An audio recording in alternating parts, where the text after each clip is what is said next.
એમ થયું કે આપણે ભાગવત સપ્તાહનો યજ્ઞ જ્યારે કાનપર શેરડીમાં ચાલુ હોય અને હનુમાન દાદાના દર્શન કરીએ એવા શાસ્ત્રીજીના અહીંયા પગલાં થયા એટલે ગામના ઓહો ભાગ્ય કહેવાય. હું જગદીશભાઈને વિનંતી કરું, આપ પાવન ઉપર બે શબ્દ આપો. જય શ્રી કૃષ્ણ, જય માતાજી.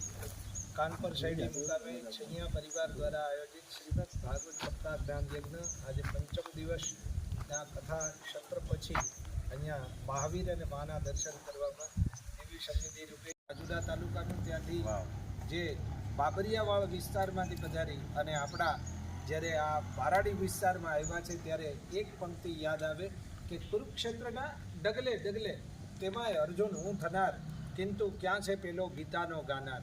પૂજ્ય દાદાની શ્રીમદ ભાગવત સપ્તાહ રામકથા સાંભળીએ તો ખૂબ આનંદ આવે, પણ એમના ગીતાના પ્રવચનો અત્યારના યુવાનોને આપણી સંસ્કૃતિને અને આપણી પરંપરાને ઉજાગર કરી રહ્યા છે. ત્યારે આ વિસ્તારમાં જ બીજી વખત બહુ હેતથી દાદાએ કથા આપી છે. આ પૂર્વે ભારાભેરાજામાં સામતભાઈ રૂડાજના આંગણે એક ભવ્ય ભાગવત આઈ શ્રી કંકુ કેશરમાંની ઉપસ્થિતિ હતી અને એ પણ નવરાત્રિના ચૈત્રી નવરાત્રિના અનુષ્ઠાન દિવસો હતા. અત્યારે પણ ચૈત્રી નવરાત્રિમાં આજે આપણે બધા ભેગા મળી અને આ 5 દિવસથી આનંદ કરીએ છીએ. દેવી માની પરમ કૃપા અને અત્યાય માન્ય સાનિધ્યમાં બાપા બજરંગીનું સાનિધ્ય અને બારાડી પંથક અને આદિ અનાદિ કાળથી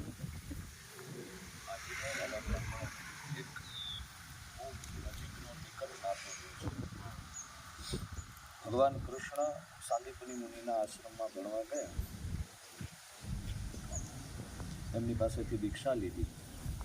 એ સમયથી આ પરંપરા આહીરો અને ઉનેવાળોની હાઈલી પરંપરાગત. અમે મૂળ ઉન્નતપુરી ઋષિતોયા નદી સ્કંદ પુરાણ આધારે ઋષિતોયા નદીને કિનારે ઉન્નતપુરી નગર એટલે આજનું ઉના, ત્યાં ચંદ્રબળ વજા અને તેજબળ વજાનું શાસન હતું. 22 ગામડીઓ હતી અને એ પરંપરાથી શિવજીના ઉપાસકો પિતા પડ્યા ઉજ્જૈનથી. આમાં આપણે બધા જે છીએ મૂળ આમ બહારથી આવેલા, ગુજરાતના કોઈ મૂળ બહારથી આવેલા, બરાબર.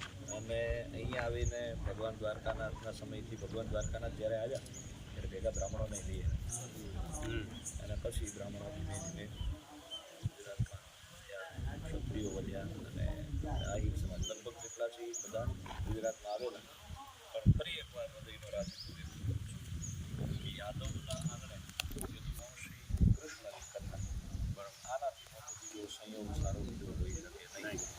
બારાબિરાજામાં કથા કરવાનો અવસર મળ્યો, એવી જ રીતે આ એક કાનપર શેરડીમાં આ કથાનો આનંદ લીધો. સાહેબને મળવાનું થયું, આપ સૌને મળવાનું થયું. હૃદયનો ખૂબ ખૂબ રાજીપો વ્યક્ત કરું છું. સ્વસ્ત્યસ્તુ તે કુશલમસ્તુ ચિરાયુરસ્તુ ગોવા ધીરસ્તુ ધનધાન્ય સમૃદ્ધિરસ્તુ